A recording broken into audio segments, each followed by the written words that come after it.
and work and all of those things without being intimidated. But on the other hand, we have to be diligent about confronting the threats that we face. All right, Senator King, thank you so much for talking to us, and safe travels to you. We appreciate it. Thanks very much. Tens of millions of Americans have been tuning into March Madness, the NCAA basketball tournament. Every game is televised, every game, but one of the biggest moments in basketball history was not. NPR's Netta Ulaby has the story of how an important piece of basketball history was almost lost. It was about this time of year in 1962. The Philadelphia Warriors were playing the New York Knicks at the Hershey Sports Arena in Pennsylvania. That March night, Wilt Chamberlain made history. Chamberlain would score an unprecedented 100 points for the Warriors in that one game. His record remains unbroken. But no one was there to film it, says Matthew Barton. He curates recorded sound at the Library of Congress. You know, right now, in the middle of March Madness, it's hard to imagine that 50 years ago or so, basketball was not such a big deal. It had its following, but it didn't have the following that baseball or football did, so it wasn't much on the networks. Meaning the soon-to-be legendary game was only broadcast on the local radio station, WCAU. A young college student named Jim Trelease fell asleep while listening to the game and, says Barton, decided to tape the one rebroadcast scheduled for later that night. And borrowed a tape recorder from his girlfriend and rigged up the radio and tape recorder using the radiator in his room as kind of an antenna to pull in this station from Pennsylvania. He was at UMass Amherst, and all he was able to get was the fourth quarter, but gets it, just out of his own interest. 1 minute and 1 second to play. Very few basketball broadcasts survive from before the mid-'60s. Thanks to one lone fan and the tape he preserved, we can hear what it was like to be there. Now that tape recorded in a Massachusetts storeroom has gotten its own honor. This morning, the Library of Congress announced it will be added to the National Recording Registry, meaning it'll be preserved for posterity as one of the most significant recordings in America's oral history. Netta Ulaby, NPR News.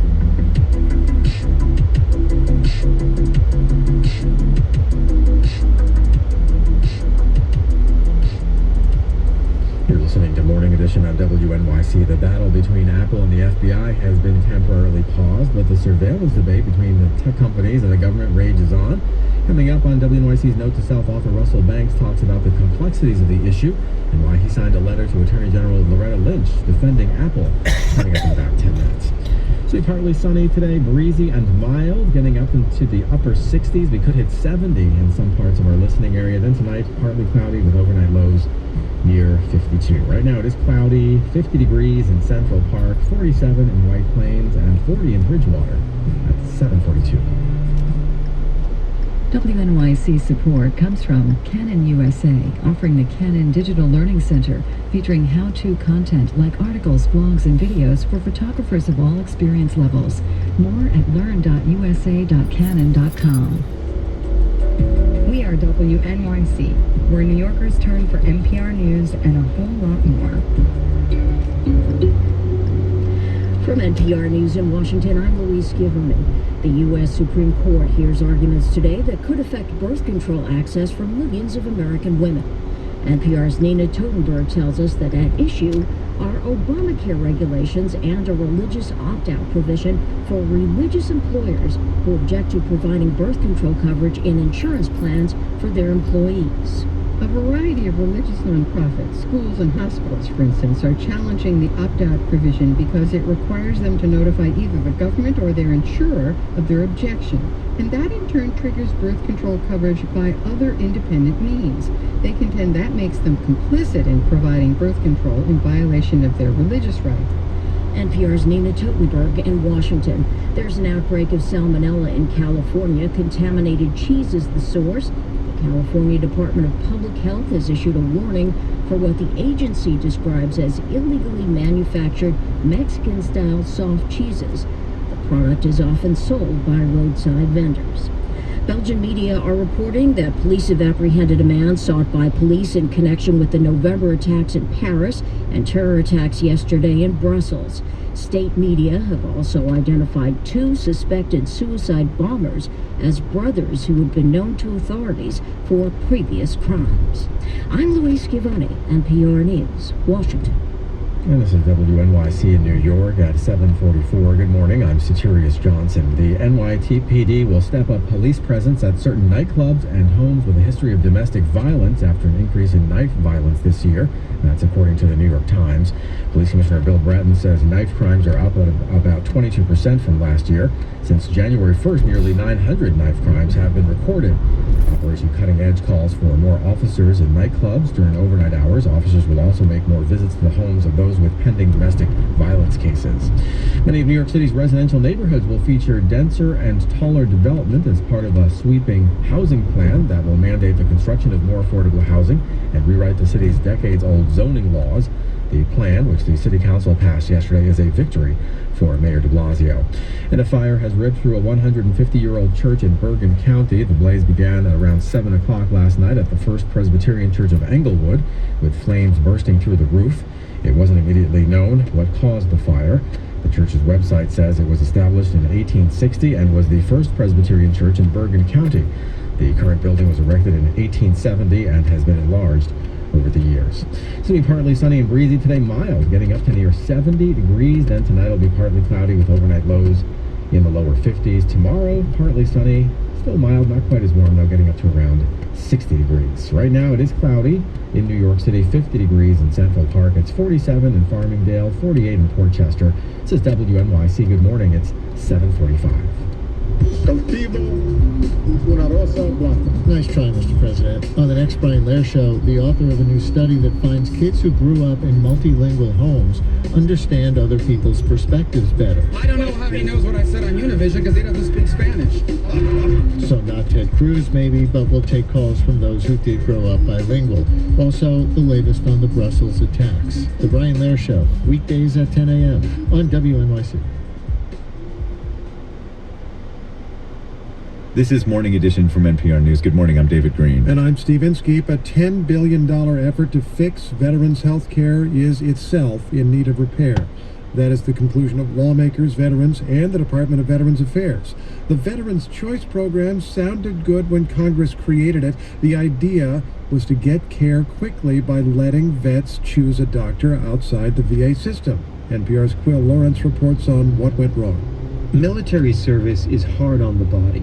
Never mind combat trauma, it's bad backs, wrecked knees, and worn ankles the VA treats more. For me to walk just up and down the deck a couple times, by the time I'm done, my toes are starting to go numb.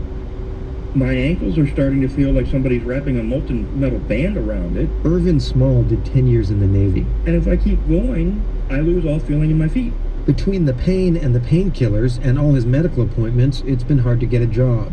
Small lives with his mom in a split-level house in York, Pennsylvania. Driving makes his feet go numb, so his mom takes him to all his appointments. Our house here is 50 miles from the Baltimore VA Medical Center and 45 miles from the Lebanon VA Medical Center. The Choice Program is supposed to get local private health care for vets who live 40 miles away or who the VA can't see within 30 days. So when his VA doctor prescribed physical therapy and acupuncture last December, Small called the Vets Choice Program. Thank you for calling the VA Choice Card Program. If you're a veteran, press or say 1. 1. Then he waited for a call back. Hello? Good afternoon. My name is Tanya. I'm a member of the Health Net team. Calling on a recorded line. Small requested the appointment. They said he'd hear from them in 48 hours. He didn't, so he called back. I do apologize for your wait, but you should hear from us during the week. If not, please call us back. That's what I got told the last time I called. Small started recording the calls after a few weeks of this. Now remember, Congress created Vets Choice to fix this problem. This bill is very targeted. It's focused specifically on fixing a short-term problem, which is how do we get veterans the care they deserve? That was North Carolina Republican Richard Burr back in 2014, introducing what became the bipartisan Veterans Choice Act. It gave $10 billion over 3 years for vets to get quick care outside the VA system. And this was Senator Burr last week. introducing the Bipartisan Veterans Choice Improvement Act to really do it this time. The Veterans Choice Improvement Act will help veterans across America get the best health care we have to offer. So what happened? Under the pressure of the scandals in 2014, Congress created this new system and gave the VA just 90 days to set it up. It was flawed, as VA Secretary Bob McDonald told the Senate this month. We basically just outsource customer service to the third-party provider. We would literally just give the veteran a phone number to call, and that's just not right. That was the phone number that Navy veteran Irvin Small was calling and calling back again and again. Congress and VA now agree the system is so confusing that vets, doctors, and the VA itself can't use it well. Wait times have actually increased, though VA says that's because so many vets are using it. In the meantime, Irvin Small is in pain. Yes, I'm considered 90% disabled by the VA. I'm not ready to say I'm done with life and sit and play on my computer for the next 40 years. After waiting since last year, he got physical therapy in February. He finally got the acupuncture this week. Quill Lawrence, NPR News.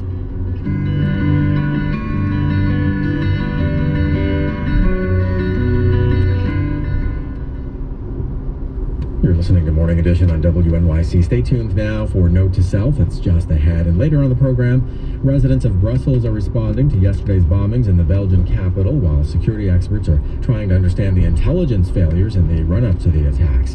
And the Supreme Court hears arguments today in a case involving an Obamacare provision on birth control coverage. Some religious institutions object to the provision, saying what they're required to do to be exempted impinges on their religious liberty.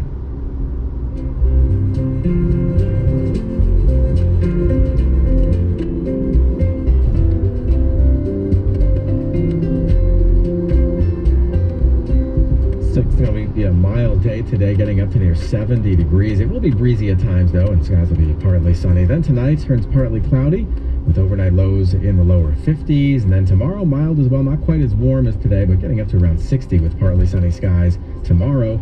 And then it looks like showers likely for Friday morning, otherwise cloudy with highs in the mid-60s. The weekend's looking pretty good, mostly sunny skies for both Saturday and Sunday, with highs both days in the mid-50s. Right now it is cloudy, 50 degrees in Central Park. It's 47 in Islip, 40 in Bridgewater at 7:51.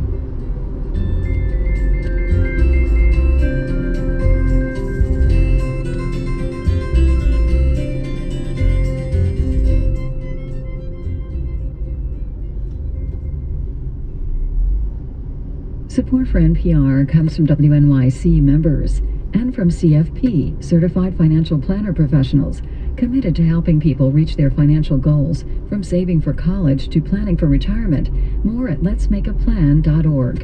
And the Ford Foundation, working with visionaries on the front lines of social change worldwide to address inequality in all its forms. Learn more at fordfoundation.org.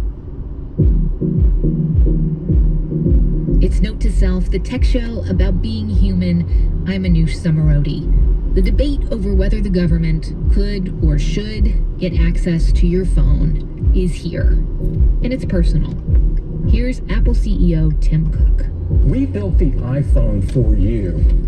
For many of us, the iPhone is an extension of ourselves. We are at a key milestone, even if the FBI finds a way to get into the San Bernardino shooter's locked iPhone without forcing Apple to write new software. A close relationship is being negotiated. The relationship between the tech companies and the government. The relationship between the people who built that thing in your pocket, the one that has all your banking details and pictures of your family's last vacation, and the people who we think and hope can keep us safe. And guess who's in the middle of this contentious negotiation? Yeah, you. You as consumer and citizen. This is about all of us. And that's why some people who have nothing to do with tech or defense are weighing in. People like this man. This is Russell Banks. Russell Banks is the award-winning novelist who wrote Affliction and the Sweet Hereafter. He's one of the country's most prestigious fiction writers, and he decided to add his name to a letter written by the PEN American Center, of which he is a member. The letter is to the U.S. government on behalf of Apple, and a whole list of literary luminaries have added their names too, authors like Gay Talese and Jay McInerney. I wanted to know why Russell Banks felt the need to take a stand, publicly. I spoke to him just after Apple's date in court with the FBI was postponed, and dozens of people were killed in Brussels. Most writers that we care about the most, writers of consequence, tend to work on the edge of what's conventional or what's acceptable, and they often are doing research into human behavior, human activities, political realities that most people would prefer to ignore. So writers are likely to be especially sensitive to being watched, and because they also know they're more likely to be watched.